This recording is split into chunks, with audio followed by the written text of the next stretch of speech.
لله فاطر السماوات والأرض جاعل الملائكة رسلا أولي أجنحة مثنى وثلاث ورباع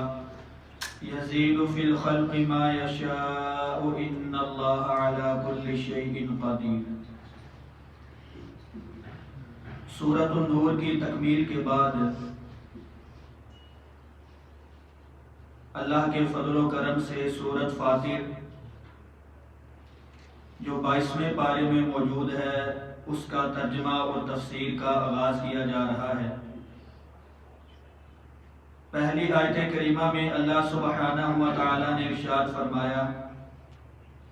الحمدللہ فاطر السماوات والارض، تمام قسم کی تعریفات اس اللہ کے لیے جو آسمانوں اور زمین کو بنانے والا ہے۔ جاعل الملائکۃ رسلا، فرشتوں کو قاصد بنانے والا۔ اولی اجنحۃ مثنی، جو دو پر والے، وثلاث اور تین پر والے، ورباع اور چار پر والے۔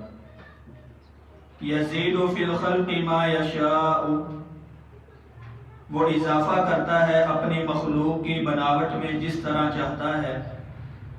ان اللہ علی کل شیء قدیر، بے شک وہ اللہ ہر چیز پر اچھے طریقے سے قادر ہے۔ سورۃ فاطر کا شمار ان صورتوں میں ہوتا ہے جن کا آغاز اللہ تعالیٰ نے کلمہ الحمدللہ کے ساتھ کیا ہے، اور یہ قرآن مجید کی ٹوٹل 5 صورتیں ہیں۔ سورۃ الفاتحہ کا آغاز بھی الحمدللہ کے ساتھ، سورۃ الانعام کا آغاز بھی الحمدللہ کے ساتھ، سورۃ الکہف کا آغاز بھی الحمدللہ، سورۃ فاطر کا آغاز بھی اور سورۃ سبا کا آغاز بھی الحمدللہ کے ساتھ کیا۔ حمد کا معنی مفسرین نے یہ کیا ہے کسی کی خوبی اور اس کے کمالات کی وجہ سے اس کی تعریف اور توصیف بیان کرنا۔ اب اس اعتبار سے پوری کائنات میں کمالات اور خوبیوں کی مالک وہ ایک ہی ذات ہے اور وہ اللہ رب العزت کی ذات ہے۔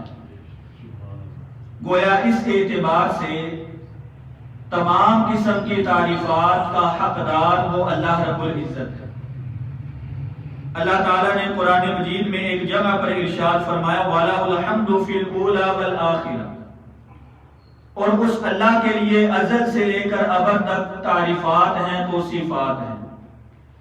جب جنتی لوگ جنت میں چلے جائیں گے، آخری پکار اور آخری آواز جو جنتی لگائیں گے وہ یہی ہوگی وَآخِرُ دَعْوَاهُمْ أَنِ الْحَمْدُ لِلَّهِ رَبِّ الْعَالَمِينَ، جنت میں جانے کے بعد سب سے آخری جملہ وہ بولیں گے وہ یہی ہوگا تمام تعریفات اس اللہ کے لیے جو تمام جہانوں کا رب ہے۔ تو اس سورت کا آغاز بھی اللہ سبحانہ و تعالی نے کلمہ الحمدللہ کے ساتھ کیا ہے، اور نبی علیہ السلام کی ایک حدیث ہے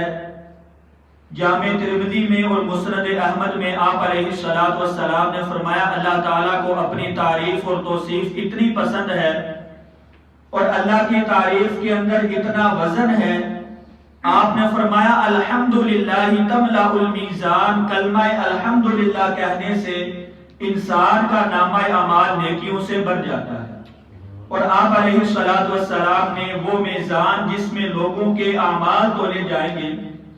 اس کی کیفیت بیان کی ہے لو ان وضعت السماوات والارض فی کفۃ لواسعتهم، وہ ترازو اور وہ میزان جس میں لوگوں کے اعمال تولے جائیں گے، اگر اس میزان کے ایک پلڑے میں زمین اور 7 آسمان اور جو کچھ ان میں ہے وہ رکھ دیا جائے تو وہ میزان اتنا بڑا ہے کہ وہ بھرے گا نہیں،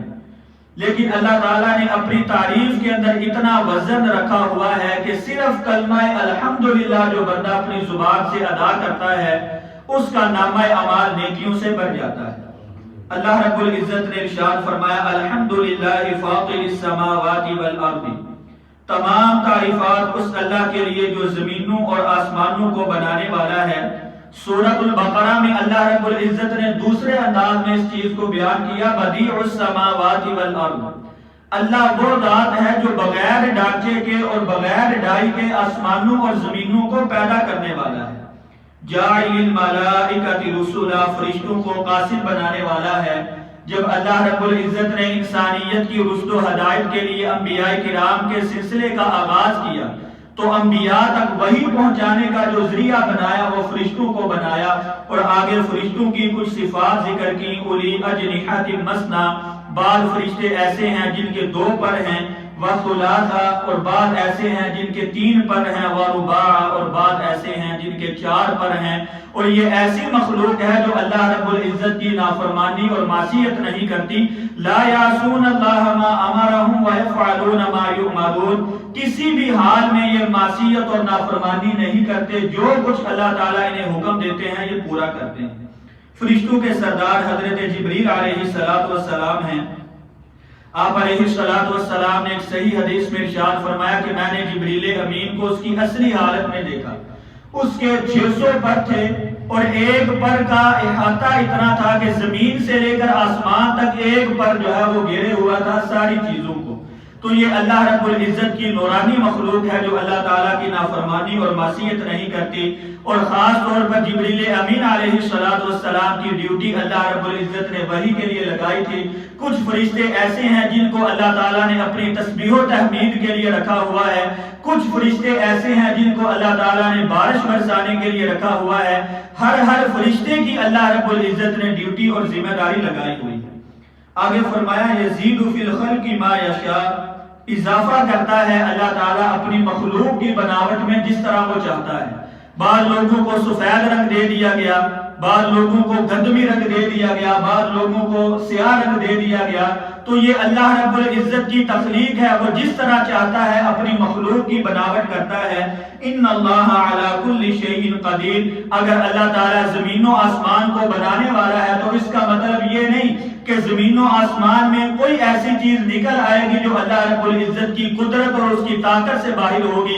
آیت کے آخر میں اللہ تعالیٰ نے اس بات کی طرف اشارہ کر دیا، ان اللہ علی کل شیء قدیر، اگر زمین و آسمان کو بنانے والے ہم ہیں تو زمین و آسمان کی ایک ایک چیز کے اوپر قدرت رکھنے والے بھی ہم ہی ہیں۔ دوسری آیت میں ارشاد فرمایا ما یفتح اللہ للناس من رحمت، جو کچھ اللہ تعالیٰ بندوں کے لیے رحمت کے دروازے کھول دے فلا ممسک لہا، تو اس کو کوئی روک نہیں سکتا،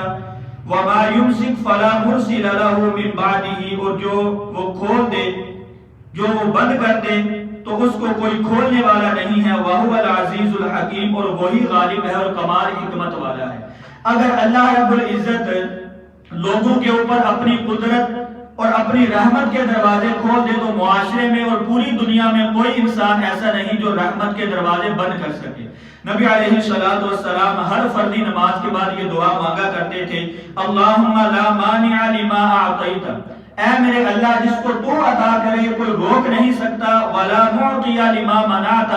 جس کا تو بند کر دے اس کو کوئی جو ہے وہ دینے والا نہیں، ولا ينفع ذا الجد منک الجد، اور کل قیامت کے دن کسی بزرگی والے کی بزرگی کام نہیں آئے گی، وہاں صرف نیک اعمال کام آئیں گے۔ عبداللہ بن عباس رضی اللہ تعالیٰ عنہما جو 6 یا 7 سال کی عمر کے تھے، آپ علیہ السلام کے ساتھ ایک مرتبہ پیچھے سواری پر بیٹھے ہوئے تھے، تو آپ علیہ السلام نے ان کو ایک نصیحت کی تھی اور کہا تھا، اے بچے یہ نصیحت میری یاد رکھنا، اگر ساری دنیا بھی جمع ہو کر آ جائے تجھے نقصان پہنچانے کی کوشش کرے اور اللہ نے تیری تقدیر میں وہ نقصان نہیں لکھا، وہ تمہیں نقصان نہیں پہنچا سکتے، اگر ساری دنیا جمع ہو کر آ جائے تجھے فائدہ پہنچانے کی کوشش کرے، اللہ رب العزت نے نہیں لکھا تو تجھے فائدہ نہیں پہنچا سکتے۔ جو کچھ اللہ تعالیٰ نے لکھ دیا ہے ہوگا وہی کچھ، حالات تبدیل ہو جاتے ہیں، لوگ جو ہے وہ تبدیل ہو جاتے ہیں، لیکن اللہ رب العزت کی لکھی ہوئی تقدیر تبدیل نہیں ہوتی۔ تو جس کے اوپر اللہ تعالیٰ رحمت کر دے وہ رحمت کوئی روک نہیں سکتا، جس کے اوپر اللہ تعالیٰ اپنا غضب نازل کر دے وہ غضب کوئی روک نہیں سکتا۔ آیت کے آخر میں ارشاد فرمایا وَهُوَ الْعَزِيزُ الْحَكِيمُ، وہی اللہ غالب ہے اور کمال حکمت والا ہے۔ اللہ تعالیٰ سے دعا ہے کہ اللہ تعالیٰ ہمیں قرآن مجید سمجھ کر اس پر عمل کرنے کی توفیق عطا فرمائے۔ وَمَا عَلَيَّ إِلَّا الْبَلَاغُ۔